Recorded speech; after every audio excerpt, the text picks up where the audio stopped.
The job posting appeared on the Galactic Mercenary Guild secure network at exactly 0800 Standard Time. Captain Sektar read it 3 times before deciding it was too good to be true. Simple extraction mission, high pay, low risk. The kind of contract that kept his crew fed for months. Sektar's scales shifted from green to yellow as he considered the details. A diplomatic vessel had crashed on Kelrian 7, a dead moon in neutral space. The ship carried important trade documents between the hegemony and the Outer Rim Coalition. Both sides wanted those documents.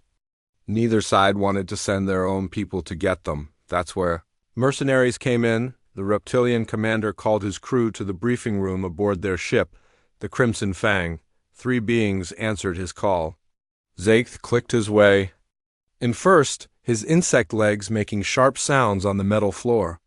The Clixian's compound eyes reflected the room's lights as he settled. Into his specially designed chair, Veldana floated in next, her crystalline body catching and bending light in beautiful patterns. The Netherian psychic never touched the ground if she could help it. Her species believed physical contact with lesser beings was beneath them. Last came Gorak, a massive Therian whose gray skin looked like living stone. The giant barely fit through the doorway. His people were known across the galaxy for their strength and their simple way of thinking. "We have work," Sektar announced, his forked tongue tasting the air. "Good work." "Easy work?" He activated the holographic display. A 3-dimensional image of Kelrian 7 appeared above the table. The moon looked dead and gray, covered in craters and sharp rocks. "Diplomatic ship crashed here 2 days ago," Sektar continued. "All crew dead. Ship's computer locked down. We go in, crack the system, take the data, get paid." Zaith's head tilted to one side. His translator box made mechanical sounds before speaking in Galactic Standard. "What killed the crew? Ship looks intact. Radiation burst from the crash. Quick death, clean death." Sektar's tail swished behind him. "No suffering." Veldana's voice rang like crystal bells. "I sense no deception in your words, Captain. But I also sense you're not telling us everything." The reptilian commander's scales darkened slightly. Veldana was right, of course. The job posting mentioned possible automated defenses around the crash site, but those were standard on diplomatic vessels. Nothing his crew couldn't handle. There might be some security systems still working, he admitted. Basic stuff. Zaith can handle explosives if needed. The Clixian's mandibles clicked in what passed for a smile among his people. "Explosives are my favorite solution to most problems." Gorak spoke for the first time, his voice deep and slow. "How much money?" Sektar smiled, showing rows of sharp teeth. 50,000 credits, each." The room fell silent. "That was more money than most mercenary crews saw in a year." Gorak's small eyes widened. Even Veldana's constant floating stopped for a moment. "That's a lot of money for a simple job," Zaith observed. "Why so much?" "Because both sides want those documents very badly. And because Kelrian 7 is in the middle of nowhere. Long trip. Dangerous space." Sektar pulled up stellar charts. "We'll be alone out there." Veldana's crystalline form pulsed with soft light. "I detect no lies, but much uncertainty." "You don't know everything about this job? Do you, Captain?" Sektar's scales rippled with annoyance. Psychics were useful, but sometimes they asked too many questions. "I know enough. Dead ship, dead crew, living payday. We've done harder jobs for less money." That was true. The Crimson Talon Mercenary Company had built its reputation on taking jobs other crews wouldn't touch. They'd raided pirate bases, rescued hostages from war zones, and fought in 3 different system conflicts. This job looked easy compared to their usual work. "What about the crashed ship's defenses?" Veldana pressed. "You mentioned automated systems." Sektar pulled up the technical specifications. "Standard diplomatic vessel, Class 3 shields, now offline. Point defense lasers, probably damaged in the crash. Maybe some security drones. But nothing we haven't seen before." He didn't mention that the job posting came from an anonymous client. In the mercenary business, anonymous clients usually meant trouble. But the money transfer was real. Half payment up front, held in a secure guild account. The other half would transfer automatically when they delivered the data. When do we leave? Gorak asked. Tomorrow. Calian 7 is 4 days away at best speed. The client wants those documents fast. Sektar looked at each of his crew members. Anyone have problems with this job? Zakth's mandibles clicked again. No problems here. I could use some target practice. Veldana's form pulsed thoughtfully. The job feels strange, but I sense no immediate danger to our crew. Gorak just shrugged his massive shoulders. Money is money, Sektar nodded. Good, we jump tomorrow at 0600. Check your equipment tonight. This should be simple, but I want everyone ready for complications. The crew dispersed to their quarters. Sektar remained in the briefing room, staring at the image of Calian 7. Something about this job bothered him, but he couldn't put his claw on what. The pay was too good, the mission too simple. In his experience, jobs that looked easy usually weren't, but 50,000 credits each was hard to ignore. His crew had been eating cheap rations for weeks. The Crimson Fang needed repairs, and reputation in the mercenary business meant taking jobs that paid well. Even if they seemed too good to be true, he pulled up the crash site coordinates again. The diplomatic vessel had come down in a crater near Calian 7's equator. Rough terrain, but nothing impossible. The ship's distress beacon had stopped transmitting after 6 hours, which matched the story about radiation killing the crew. Sektar's tail coiled around his chair leg. He'd been a mercenary for 20 years. He'd learned to trust his instincts.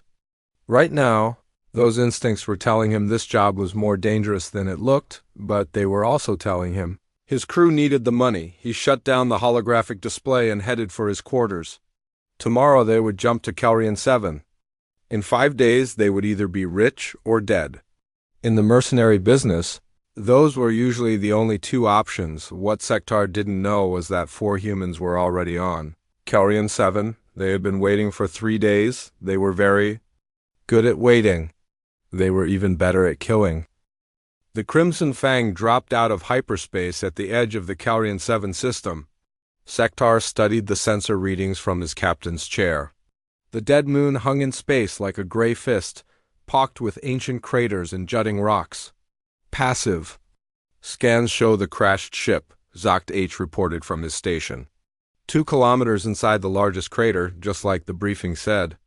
Veldana floated near the navigation console, her crystalline body dim with concentration. I sense ... emptiness?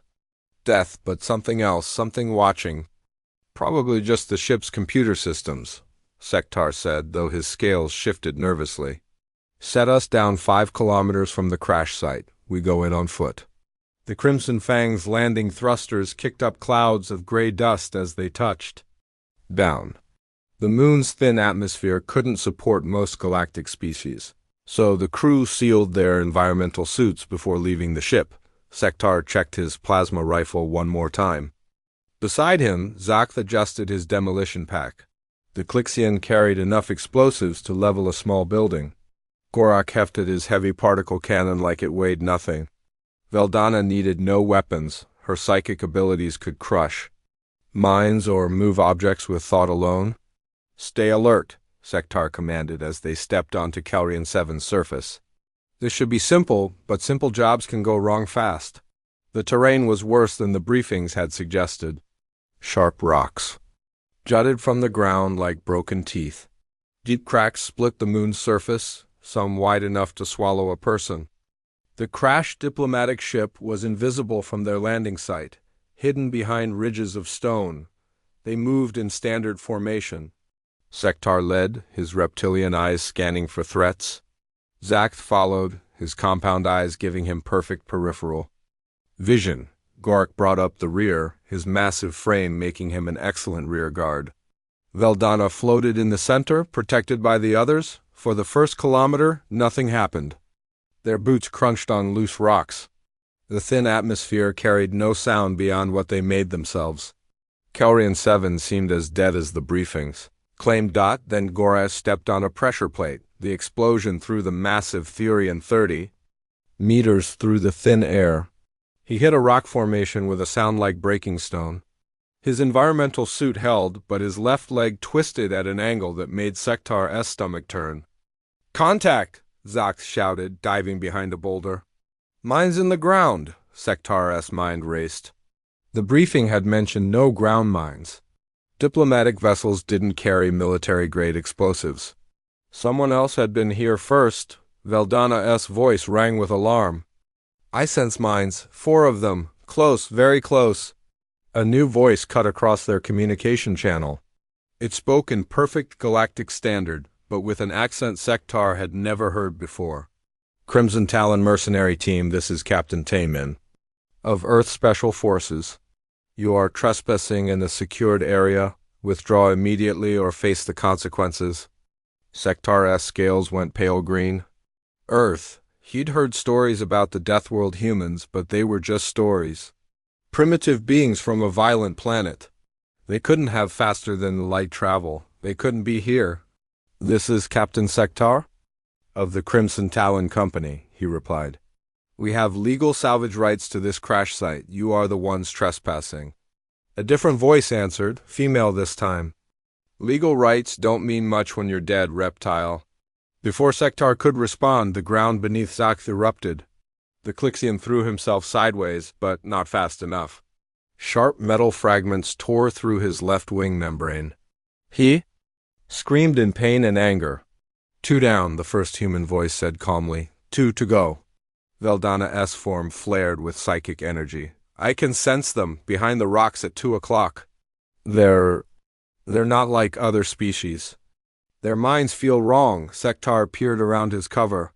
He could see movement between the stone formations, but couldn't get a clear shot. Whoever these humans were, they knew how to use terrain.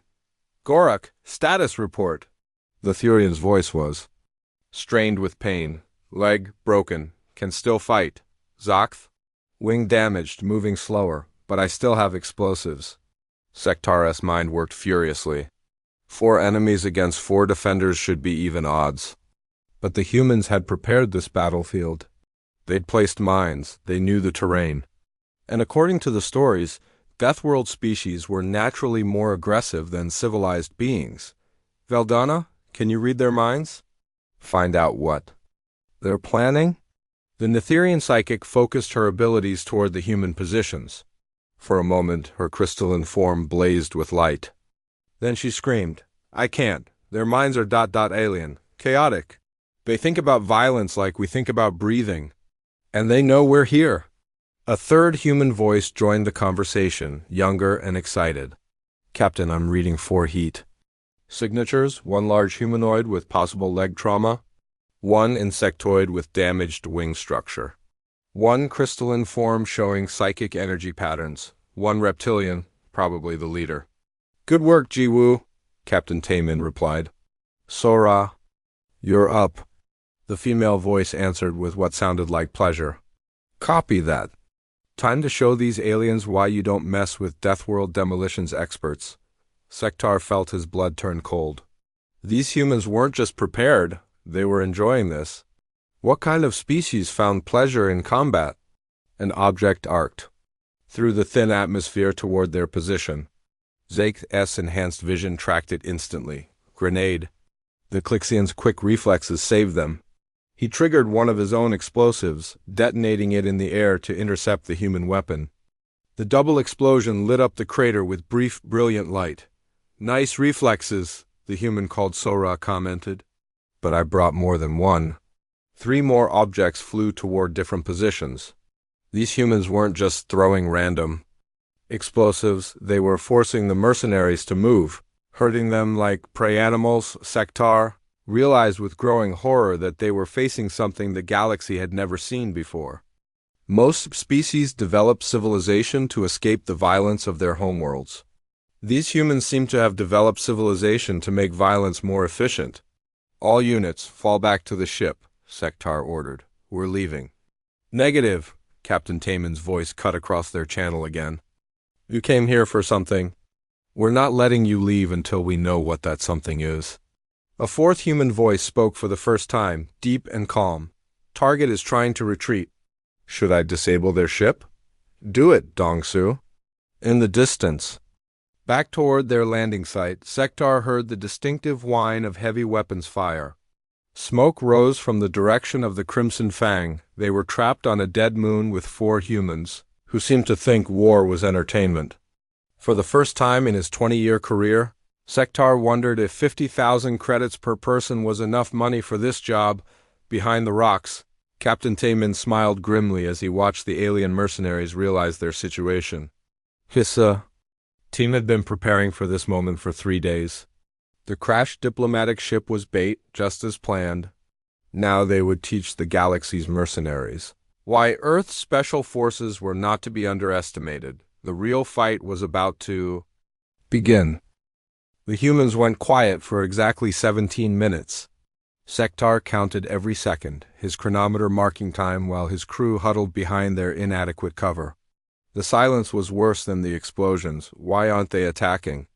Zuckth whispered through the cum channel.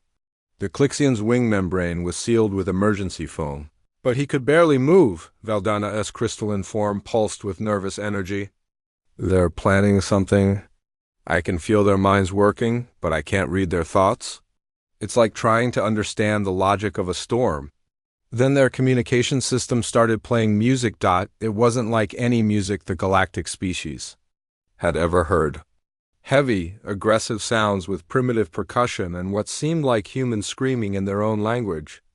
The volume was loud enough to hurt their hearing even through their environmental suits. What is this noise? Gorak groaned, trying to hold his broken leg steady. Psychological warfare, Sektar realized with growing dread. They're trying to break our focus. The music stopped abruptly. Captain Taemin's voice replaced it, speaking in perfect Vorthic now instead of Galactic Standard. Captain Sektar of the Vorthic 3rd Clutch, born on Nesha Prime, graduated from the Mercenary Academy with honors. Your mother was Sekina the Bright Scale, your father was Karsith the Battle-Proven. You have 2 Clutch sisters still alive on your homeworld. Sektar's scales turned pure white with shock. How could these humans know so much about him? His family information wasn't in any galactic database, the human continued in flawless Vorthek. You're wondering how we know this. The answer is simple. We've been studying you, all of you, for years. The voice switched to Clixion, the complex clicking sounds perfect. Zakth of High Velmer, demolitions expert, wanted by hegemony forces for the destruction of 6 supply depots. Your queen mother disowned you after your 3rd arrest. Zakth's mandibles clacked in terror. That information was sealed by Clixion law. Now the human spoke in crystalline Netherian. Veldana, the Farseer, exiled from the crystal cities for mind-touching lower species. Your own people consider you contaminated. Veldana's form flared with psychic energy, but fear made her light flicker. Finally, the voice spoke in the deep, slow tones of Therian. Gorak, son of stone, the simple, one who thinks only of food and fighting. Your clan calls you Gorak the Dim behind your back. The big Therian's face showed no expression, but his grip tightened on his weapon. We know all of you, Captain Taemin continued, switching back to Galactic Standard. We know your histories, your fears, your weaknesses. We know exactly how to kill each of your species. Sektar forced his voice to remain steady. Impressive research, human, but knowing about us doesn't make you bulletproof. A new voice answered, the young one called Ji-Woo. Actually, it kinda does. Without warning, their environmental suits began displaying images. Combat footage of humans in battle. Not against other humans, but against creatures that looked like living nightmares. Giant predators with claws like swords. Swarms of flying beasts with acid for blood. Things that would give most galactic species permanent trauma just from seeing them, but the humans in the footage weren't running away. They were hunting these monsters for sport. Welcome to Earth Wildlife Preservation footage, the female voice, Sora, said with obvious amusement. This is what we do for fun on weekends. The footage changed. Now it showed human children, barely old enough to walk, being taught to identify and avoid dozens of different deadly creatures. The lesson included which plants would kill you, which Insects carried fatal poisons and how to recognize when a predator was stalking you. Basic education on our homeworld, the deep voice, Dong-su, explained. We learned this before we learned to read. Sektar felt his worldview cracking. Every species in the galaxy had evolved on worlds with some dangers, but this was beyond anything he'd ever imagined. These humans lived on a planet that was actively trying to kill them every day. Your turn to be hunted, Captain Taman said quietly. The psychological assault continued. Their suits' displays showed detailed anatomical diagrams of Vorthek Klixian, Netherian, and Therian physiology. But these weren't medical texts. They were tactical manuals showing the fastest ways to disable or kill each species. Vorthek nervous system vulnerable to sonic disruption at 847 Hz. Jiwoo's voice narrated cheerfully. Klixian exoskeleton weak at joint connections, easily severed with standard combat knife. Netherian crystalline matrix disrupted by electromagnetic. Pulse, Therian bone density requires high-velocity projectiles or shaped charges. Stop, Veldana whispered. Please stop. But the lesson continued. Their suits now displayed footage of human special forces in action against various alien military units, not mercenaries, actual trained soldiers from different galactic powers. In every clip, the humans won through tactics that seemed impossible to other species. They saw human soldiers continuing to fight, with injuries that should have been fatal. They watched humans coordinate attacks while running at speeds that should have exhausted them after minutes, but somehow sustained for hours. Most disturbing of all, they saw humans use their own bodies as weapons when their equipment failed. This is what we do to people who threaten our interests, Sora explained. And right now, you're threatening our interests. Sektar tried to rally his crew. It's just propaganda. They're trying to scare us, but his voice shook even as he said it. Because deep down, he was beginning to understand something that would change how the galaxy viewed Earth forever. These humans didn't just come from a dangerous world.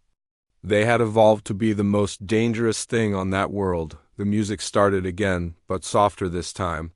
Human voices singing in harmony about loss and sacrifice and brotherhood. It was beautiful and terrifying at the same time because it showed that these killing machines were also capable of emotions the rest of the galaxy thought were civilized. You hunt for money, Captain Taman's voice cut through the music. We hunt because it's what we were born to do. Every human is a predator, trained from birth to survive in conditions that would kill most galactic citizens in minutes. Gorak spoke up, his simple mind trying to process what they'd learned. If you're such good hunters, why don't you just kill us now? Taman's answer chilled them to their bones. Because dead mercenaries can't spread the word. The galaxy needs to learn that Earth is not to be underestimated. You're going to be our message. Around them, the moon's landscape began to change. What had looked like natural rock formations revealed themselves as carefully prepared fighting positions. The humans had been modifying this battlefield for days, turning it into a maze designed to channel their prey exactly where they wanted them. Sektar realized they weren't just being hunted. They were being taught these humans could have killed them all in the first few minutes. Instead, they were demonstrating their capabilities, showing the galactic mercenary community what would happen to anyone who underestimated Deathworld. Special Forces, the lesson was clear. Earth's warriors didn't fight just to win. They fought to make sure their enemies never wanted to fight them again. The real terror was knowing that this was probably the gentle version of what humans could do when they really wanted to hurt someone. The attacks began at dawn. Sektar had hoped the humans would make mistakes during the night hours when visibility was poor. Instead, they seemed to become more active in the darkness. Their first strike came as a series of small explosions around the mercenaries' position, not close enough to cause injury, but close enough to prevent sleep. They're hurting us, Zacht H observed, his damaged wing making it hard for him to keep up with the others, pushing us toward the center of the crater. Veldana's crystalline form flickered with exhaustion. I can't maintain psychic barriers much longer. Every time I try to probe their minds, it's like touching fire. Their thoughts are so alien, so violent. How does a species like this develop space travel? By turning everything into a weapon? Gorak grunted, dragging his broken leg behind him. The big Therian was right. As the humans forced them to move, Sektar began to notice how they'd modified the natural landscape. Loose rocks had been positioned to create avalanche zones. Deep cracks in the moon's surface had been widened and disguised. Even the crater's natural wind patterns had been redirected using carefully placed debris. "Captain," Jiwoo's cheerful voice came over their comm system. "You're doing great. Only 15 more kilometers to go. 15 kilometers. Sektar checked his map display. The humans were driving them toward the crashed diplomatic ship, their original objective. But now it was obviously a trap? Why don't you just kill us? Sektar called out, hoping to buy time while his crew rested. Because that would be wasteful, Captain Tayman replied. Dead enemies teach no lessons. Live enemies who remember their fear? They're much more valuable. Suraz's laughter echoed across the comm channel. Besides, you haven't seen anything. Yet, Dongsu hasn't even started trying. As if summoned by her words, the heavy weapons specialist appeared. Dongsu didn't sneak or hide like the others. He simply walked into view on a ridge 500 meters away, carrying what looked like a cannon designed for vehicle warfare. The weapon was nearly as big as he was, but he handled it like it weighed nothing. Fury and bone density requires high-velocity projectiles, he called out, his voice calm and conversational. Would you like a demonstration, Gorak? The massive Therian raised his particle cannon and fired. The energy beam should have cut the human in half. Instead, Dongsu simply stepped aside with casual ease, letting the blast crater the rock behind. Too slow, he commented. Then he fired back. His projectile hit the rock formation next to Gorak's head. The impact sent stone fragments flying like shrapnel, but more importantly, it showed the kind of precision these humans were capable. Oh. The shot had been placed to wound, not kill. Gorak looked at the fresh cuts on his arms where stone fragments had sliced through his environmental suit. He could have killed me. That's the point, Sektar said grimly. They're showing us they can end this any time they want. The psychological warfare continued as they moved. Their suits began displaying Earth's military history. Thousands of years of humans fighting each other with increasingly sophisticated weapons. Wars that killed millions but somehow made the survivors stronger and more united. Most species develop civilization to escape violence. Captain Tayman's voice explained as images of human battles flashed before their eyes. We develop civilization to make violence more efficient. Every human is born into a species with 10,000 years of military innovation. The footage showed human soldiers in different historical periods, ancient warriors with metal blades, more recent fighters with chemical explosives, modern troops with energy weapons and powered armor. In every era, humans had found new ways to kill their enemies and protect their allies. But the weapon doesn't make the warrior, Sora added. The warrior makes the weapon. To prove her point, she appeared briefly on a distant rock formation. In her hands were simple mining tools, a plasma cutter and a gravity wrench, standard equipment on any spaceship. But she was using them like weapons, showing how humans could turn anything into an instrument of war. Deathworld adaptation, Wu explained, his young voice eager to teach. When everything on your planet tries to kill you, you learn to turn everything into a way to kill back. Rocks become projectiles, plants become poisons, weather becomes camouflage. Zoth clicked his mandibles nervously. This is insane. How? Does a species like this not destroy itself? Veldana provided the answer, her psychic abilities finally catching fragments of human thought. Because they have something most galactic species lack. They form pack bonds stronger than individual survival instincts. A human will die to protect other humans, even ones they've never met. The truth of this became clear when Gorak, in desperation, managed to injure one of the humans. It happened during another demonstration. Sora was showing them how to turn the moon's low gravity into a tactical advantage. leaping between rock formations that should have been impossible to reach. But Gorak's particle cannon caught her during one of these jumps. The energy beam clipped her left arm, sending her tumbling toward a jagged rock formation. She should have died from the impact. Instead, Dongsu appeared out of nowhere, catching her in midair and absorbing the landing with his own body. The big human rolled with the impact, protecting his wounded teammate even though it meant exposing himself to enemy fire. "Sora, status report." Captain Taemin's voice carried an edge the mercenaries hadn't heard before. "Flesh wound, Captain. Armor took most of it. I'm still mobile." "Good, Dongsu. Cover her while she treats the injury." What followed was a masterclass in battlefield medicine. Using supplies from their equipment packs, the humans performed field surgery that would have challenged most galactic hospital facilities. But they did it quickly, efficiently, and under fire. More importantly, they did it without hesitation. When Sora was wounded, every human immediately shifted their tactics to protect her. Their individual hunting pattern became a coordinated defense that would have impressed military strategists across the galaxy. "Pack bonding in action," Veldana whispered. "They really will die for each other."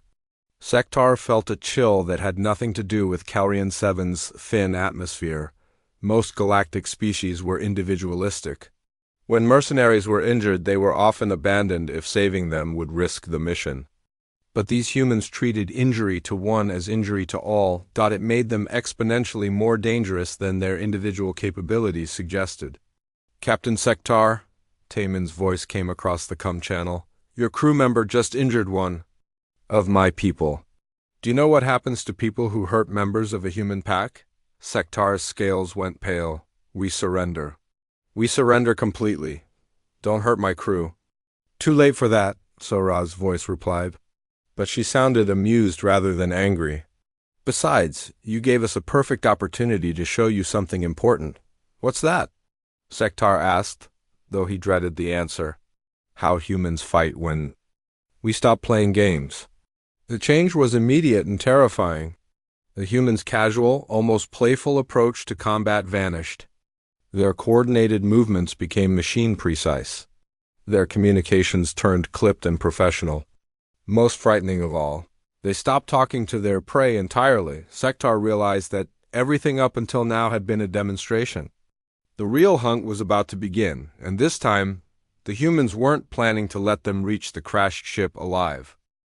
The abandoned mining facility sat at the bottom of the crater like a metal skeleton. Ancient drilling equipment rusted in Calrian 7's thin atmosphere, and empty fuel tanks created a maze of potential cover. It should have been the perfect place for the mercenaries to make their final stand. Instead, it felt like walking into a tomb. "This is wrong," Veldana whispered, her crystalline form dim with exhaustion. "The humans drove us here on purpose. They want us in this place." Sektar knew she was right, but they had no choice. Gorak could barely walk on his broken leg. Zaith's damaged wing made him easy prey in the open. The mining facility at least offered walls and cover. "Defensive positions," Sektar ordered. "Zaith, set charges on the main approaches. Veldana, use your psychic abilities to watch for flanking attempts. Gorak, cover the primary entrance with your cannon." The Clixian clicked weakly as he placed his remaining explosives. "Not many charges left, Captain. Maybe enough for 2 good blasts." "Make them count." For 20 minutes, nothing happened. The humans had gone completely silent after Sora was injured. No more psychological warfare, no more demonstrations. Just deadly quiet that made every small sound seem like thunder. Then Jiwoo's voice crackled over their comm system. But it wasn't directed at them. It was an internal communication the humans were letting them hear. "Ghost Squadron, this is Base Command. Mission parameters have changed. Local time is 1400 hours. You have 4 hours to complete objectives and reach extraction point." "Captain." Taemin's response was coldly professional. "Understood, Base Command. Switching to active termination protocols." Sektar felt his blood freeze. Termination protocols. The humans were done playing. "So, status on charges?" "Mining facility is wired for controlled demolition, Captain. Exits are blocked. Targets are contained." Dongsu, heavy weapons status. All approaches covered. Number. Escape routes available. Guru electronic warfare status. Their ship is disabled. Communication with outside forces is jammed. They're completely isolated. Veldana S form flared with panic. They've been planning this from the beginning. The crashed diplomatic ship, the contract posting, driving us to this exact location, it's all been a trap. Sektar S mind raced through the implications. The job posting was fake? Captain Tayman's voice answered him directly. The job posting was real, the pay was real, the crashed ship is real. But the client was Earth Diplomatic Corps, and the job was never about recovering data. Then what was it about? Sending a message to the galactic mercenary community. You and your crew were chosen specifically, Captain Sektar. The Crimson Talon Company has a reputation for taking any job, no matter how dangerous. Other mercenaries. Watch what you do. Sora's voice joined the conversation, clinical and precise despite her injury. When word spreads that 4 humans eliminated one of the galaxy's most successful mercenary teams, it will make other mercenaries think twice about accepting contracts that might involve Earth interests. But we haven't threatened Earth, Zakth protested. We've never even been to your system. Not yet, Dongsu replied ominously. But intelligence suggests several mercenary companies are being hired to raid human colonial supply lines. This demonstration is meant to discourage that activity. Sektar felt the last pieces of the puzzle falling into place.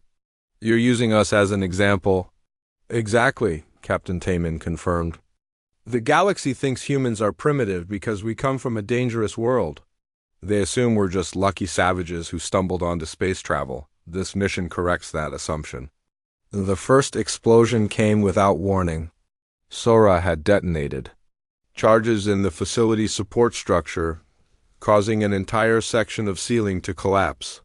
Not on the mercenaries. That would have ended the demonstration too quickly. Instead, the falling debris blocked their best escape route. Zakth, use your explosives to clear that rubble? Sektar ordered. The Clixian triggered one of his charges. But instead of clearing the debris, the explosion caused more of the structure to collapse. The humans had calculated exactly how the building would fail. They're engineers, Veldana realized with growing horror. They don't just know how to fight. They know how to control every aspect of the battlefield. Gorak fired his particle cannon. At the facility's walls, trying to create a new exit, the energy beam should have melted through the metal easily. Instead, it reflected off surfaces that had been treated with reflective coating, bouncing the deadly energy harmlessly into the ceiling. Preparation, Irwu's voice explained cheerfully. We've been modifying this facility for 3 days. Every angle calculated, every possible action anticipated. The second explosion brought down more debris, further limiting their movement. Now the mercenaries were trapped in a space roughly 10 meters square, surrounded by twisted metal and unstable. Rubble? This is it, Sektar said quietly. They're going to kill us now, but the killing blow didn't come. Instead, Captain Tayman appeared in the facility's main entrance, his weapon lowered. He walked slowly into the open, completely exposed to their guns. I'm offering you a choice, he called out. Surrender now and live to tell others about this experience.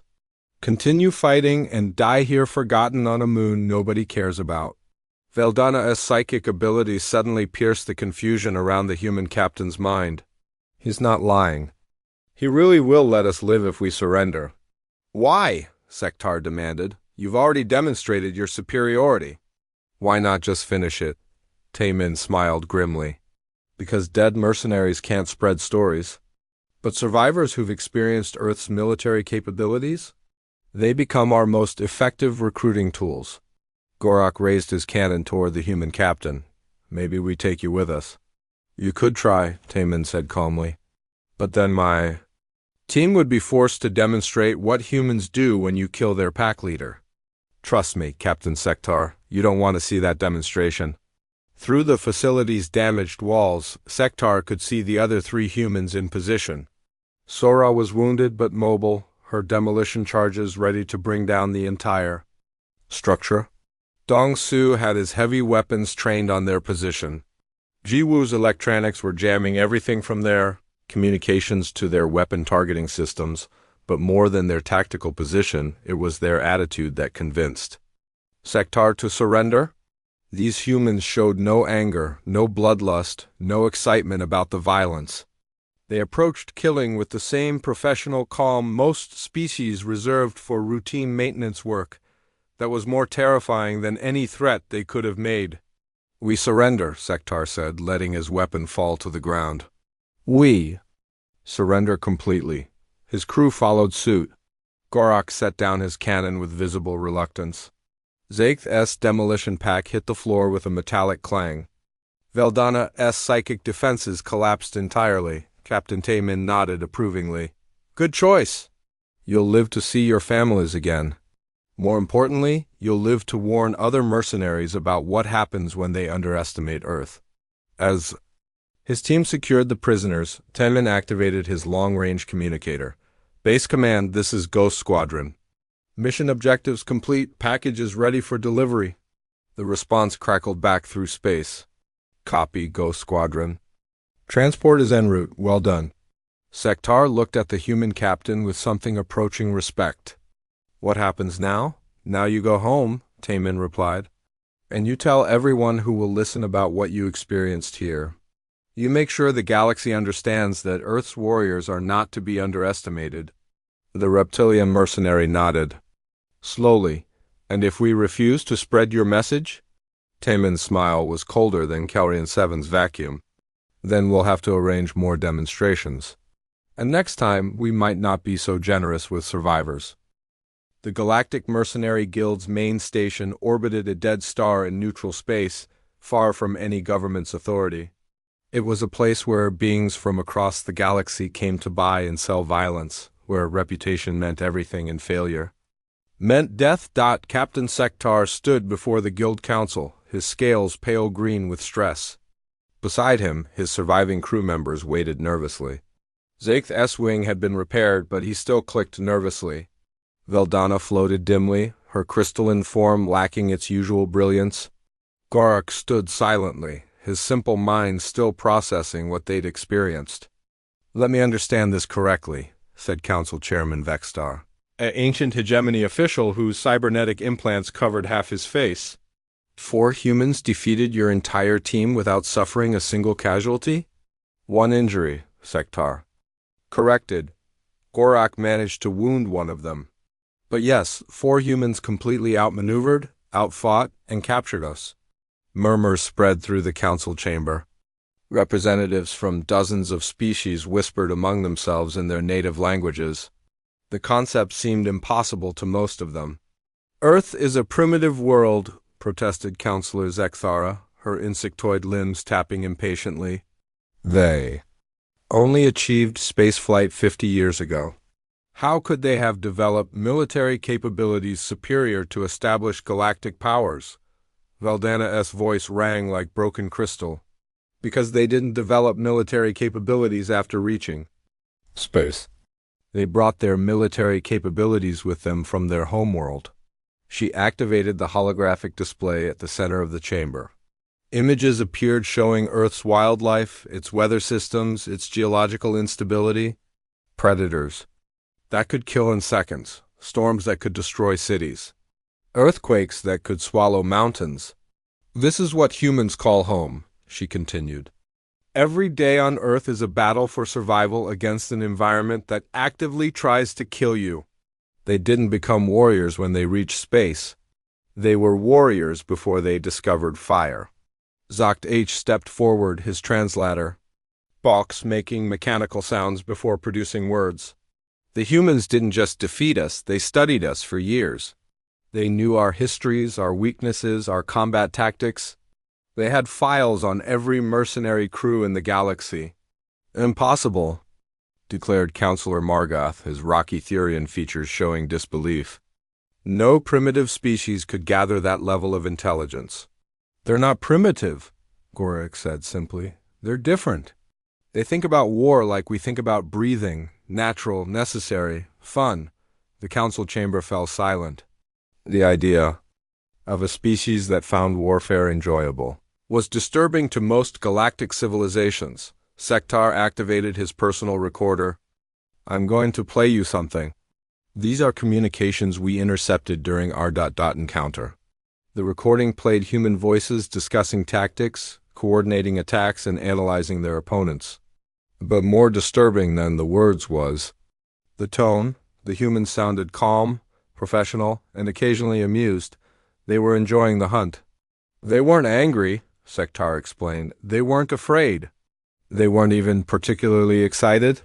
They approached combat like we might approach routine maintenance. It was just something that needed to be done. Chairman Vextar leaned forward, his cybernetic eye focusing on the mercenary captain. What exactly are you suggesting, Captain Sektar? I'm suggesting that we've all made a serious mistake about Earth. We assumed they were lucky primitives who stumbled onto space travel. The truth is, they're apex predators who developed technology specifically to hunt more efficiently. Veldana supported his statement with psychic testimony. I tried to read their minds during combat. It was like touching the surface of a star. Their thoughts were so alien, so focused on violence, that contact caused me physical pain. She paused, her crystalline form flickering with remembered trauma. But worse than their capacity for violence was their capacity for sacrifice. Each human was prepared to die to protect the others. They didn't fight as individuals. They fought as a pack, and injury to one member made the entire pack more dangerous. The implications began to sink in among the council members. A species that combined advanced technology with Deathworld, evolution, and pack-bonding instincts would be virtually unstoppable in combat. What are your recommendations? Chairman Vextar asked. Sector looked at each council member in turn. Immediate policy change. No mercenary contracts involving possible human military presence without triple standard rates. No contracts targeting human interests without council approval. And most importantly, no contracts that might be traps set by human special forces. You think they're planning more demonstrations? Asked Councillor Zekthara. I think they're preparing for war, Sektar replied grimly. Not against any specific enemy, but against the galaxy's assumption that they're weak.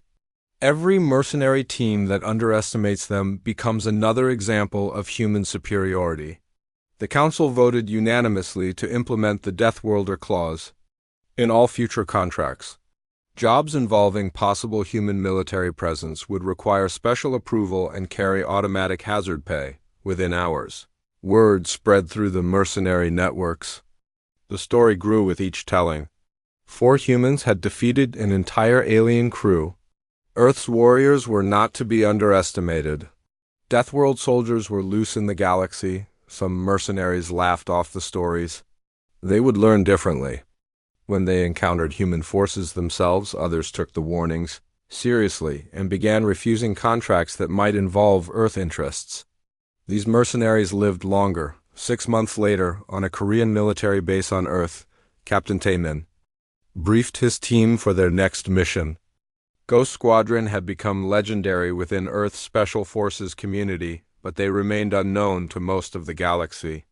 Pirates have been hitting our colonial supply convoys in the Outer Rim, Taemin explained to his assembled team. Intelligence suggests they're using information provided by mercenary scouts. Lieutenant Sora smiled as she checked her demolition charges. Her arm had healed completely from the injury on Kelrian 7. Sounds like the galaxy needs another lesson, Captain. Sergeant Dong-Su hefted his heavy weapons with casual ease. Any word on which mercenary companies are involved? Corporal Jiwoo consulted his electronic warfare equipment. Several possibilities, Sergeant? But they're all companies that ignored the warnings from the Sektar incident. Captain Taemin nodded grimly. Then they chose their fate. Load for combat deployment. Full demonstration protocols. Sora's grin widened. Time to show some pirates why you don't mess with human shipping. As Ghost Squadron prepared for deployment, similar teams across Earth's military were receiving their own missions. The galaxy had been put on notice, but some beings were slow learners Earth's special forces were prepared to provide. Additional education. The message was simple. Humans were no longer the galaxy's newest members. They were its apex predators, and anyone who threatened human interests would learn why Deathworld evolution created the perfect soldiers. In mercenary bars across the galaxy, veterans would warn newcomers about the dangers of underestimating Earth. They would tell stories of Captain Sectar and the Crimson Talon crew, of 4 humans who changed how the galaxy viewed warfare, but there would always be those who thought the stories were exaggerated, who believed they were skilled enough to handle any threat. These overconfident mercenaries provided Ghost Squadron and similar teams with regular opportunities to reinforce their message. Earth's warriors were patient teachers, and the galaxy was a vast classroom. There were always new students who needed to learn why alien mercenaries had learned to dread Deathworlder special forces. The lesson would continue until every being in the galaxy understood. Humans didn't fight to win. They fought to make sure their enemies never wanted to fight them again, and they were very good teachers.